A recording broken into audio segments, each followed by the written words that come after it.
Hey guys, Marsingin here, bringing you another Dragon Ball Z Dokkan battle video, and so today we are here to finish off the last of the low-class warriors missions for the legendary events, and obviously here we are doing the legendary VEGETA event. Not the best start here having both the Farshas on the first turn, because I do need the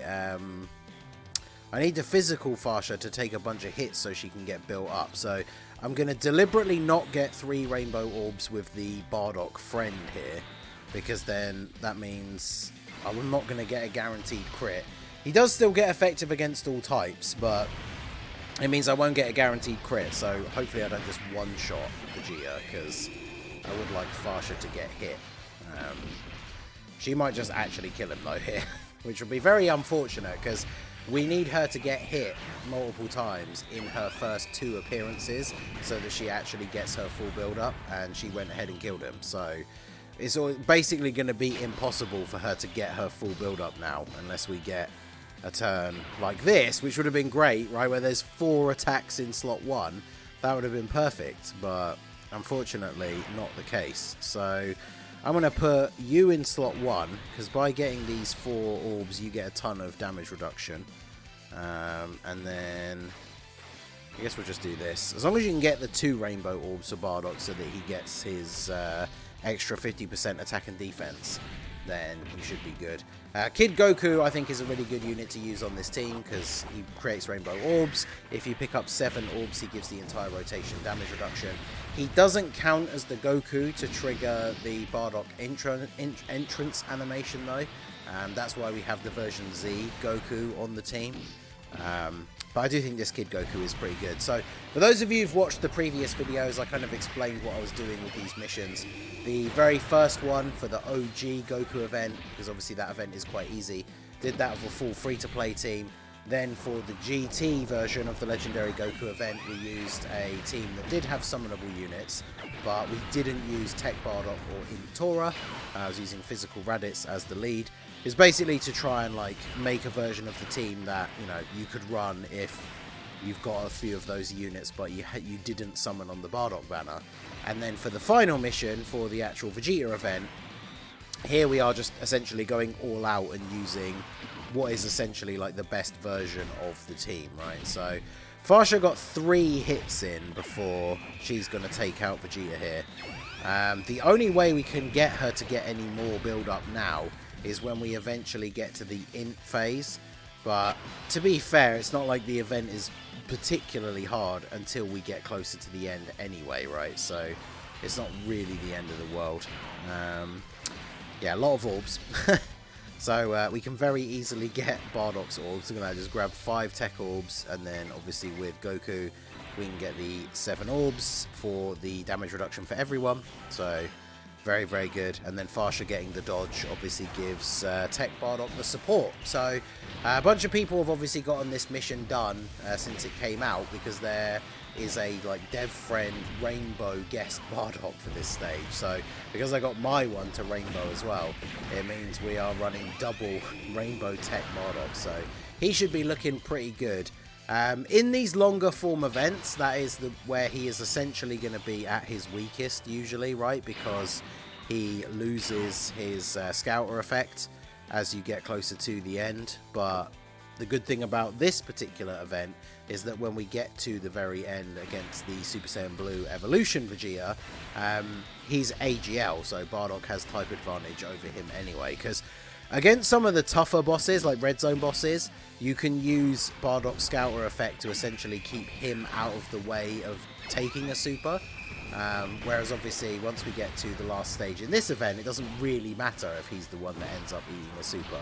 It is still detrimental a little bit to the team overall, because obviously we, you know, there are units on the team that will get blasted by the super attack from SSBE, but I guess a little bit of RNG needs to come into play. I haven't used items on either of the 2 other runs, but I mean, I do have a Whis item with me, so if I really have to, I could use it, but the goal will be to no item it. I mean, you would hope, right, that a team, even though we are being forced to use a specific category for the mission, Using a team with like the newest Dokkan Fest exclusive, we would obviously quite hope that we just get the no item run straight off the bat, right? But I really want Bardock to get another super because that's how he builds up his passive, but he wasn't going to get the 2 rainbow orbs. I probably could have just done it anyway, right? It's not like we know he's not supering in slot 1, so it's not like Bardock would have taken a ton of damage.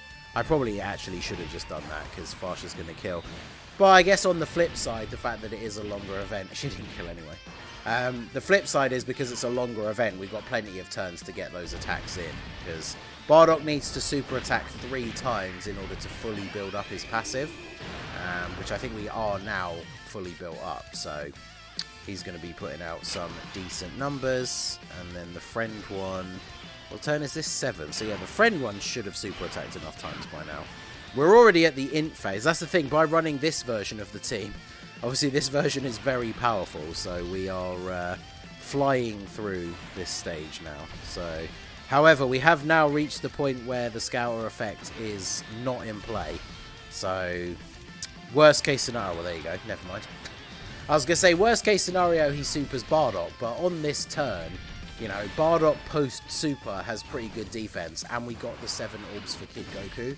So everyone on the rotation also has 7% damage reduction, or sorry, 8% damage reduction. So yeah, Bardock honestly would be fine, even if he was getting supered here. And then Farsha, once the original part of her passive runs out, where she has her guard and she gets the buffs, she then gets the additional super chance instead. So once she is fully built up, she can put out some pretty crazy numbers. We're probably going to finish him off this turn. We actually genuinely have been flying through this. That's why I didn't use this team for every single one of the versions to do the mission, because this team obviously very, very powerful. And this rotation in particular, right, with the Tora and Bardock on the rotation. So I think what we'll do... let's use the active skill here, one of the active skills anyway. And then I'll turn the animation on for the other one when we get to the very end.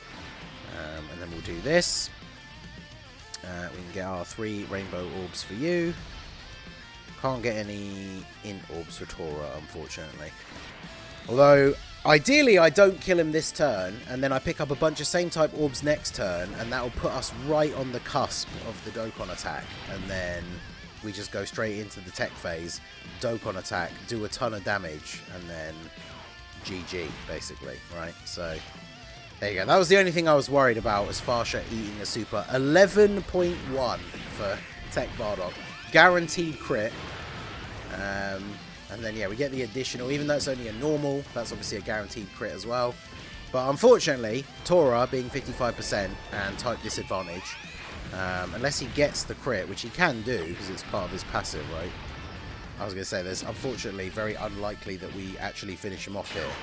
So, yeah, this works out perfectly. Farsha slot 1, grab those, and then I won't push it for Goku just in case, but there we go. So now we can just go straight into SSBE on the next turn. We can't dodge, so obviously I'm not going to put int Farsha in slot 1. But because Bardock is fully built up, his defense will be good enough. He should live a super from Blue Evolution Vegeta even in slot 1 before he attacks.